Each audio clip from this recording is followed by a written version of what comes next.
Good morning. I trust you had a great day of worship and fellowship with God's people. My wife and I did. We returned to a church that we pastored a number of years ago that was celebrating its 50th year of being founded. What a delightful time we had with people that we knew for many, many years and were deep friends, especially a dear man who he's one of those friends of a lifetime. And to interact with the new pastor or the current pastor, just a beautiful time. I want to talk about discussion boards for a moment. Week one discussion boards, I want to remind you that you be sure you get the right discussion topic. Number two, be sure your first initial post is at least 300 words long. And then number three, be certain that your interactive posts are minimally 100 words. Now, you can have 6 that are short, but you need to be certain that you have 2 posts that are at least 100 words in length. Otherwise, you will lose points in the grading, and that grade counts for 25% of your final grade. The other part is be certain, fourth item, be certain that you have your name identifying who is posting. It can be Beatty DB2 or DB2 Beatty, or it can be Beatty at Central Illinois.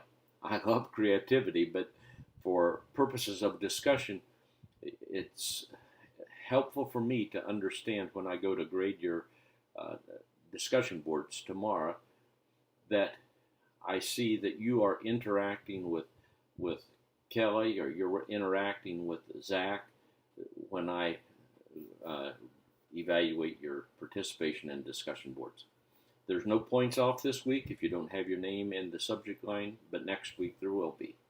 So be certain you do this. Okay, now, week 2. It's a great week. We have chapters 6 to 11 in Crouch, but then we have a classic article, just a great article. I know it's dated 1974, but Hebert put together such important issues about contextualization with the culture.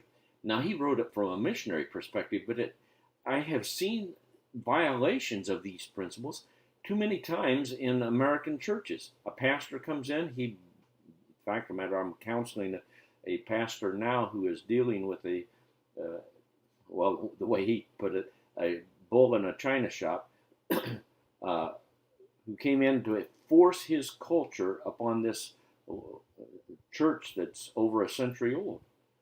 And he's no longer the pastor. And that's a tough thing, but we need to understand the principles that Hebert puts together. And then we have a video to watch, and again, sorry about the text warning for me. A video, and again I'm going to say, it's watch the video, don't read the script. You can use the script to get a precise quote, but there's so much more than reading a script in watching the video. So then we have 2 papers.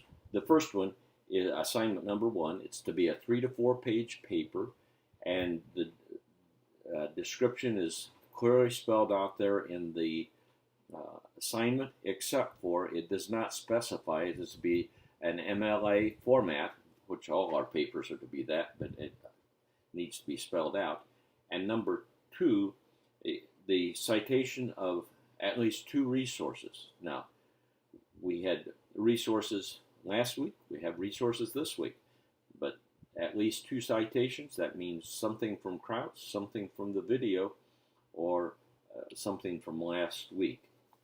So you need to, we'll have to have a works cited page, and for citing the video, go back to that MLA example in my early announcements so you can clearly understand exactly how to appropriately cite that video.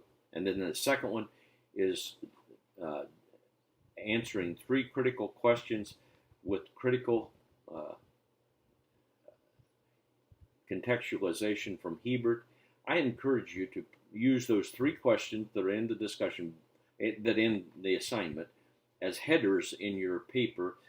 Perhaps make them bold and underlined so that it helps you to focus, but it also helps me see that you have addressed adequately all 3 questions.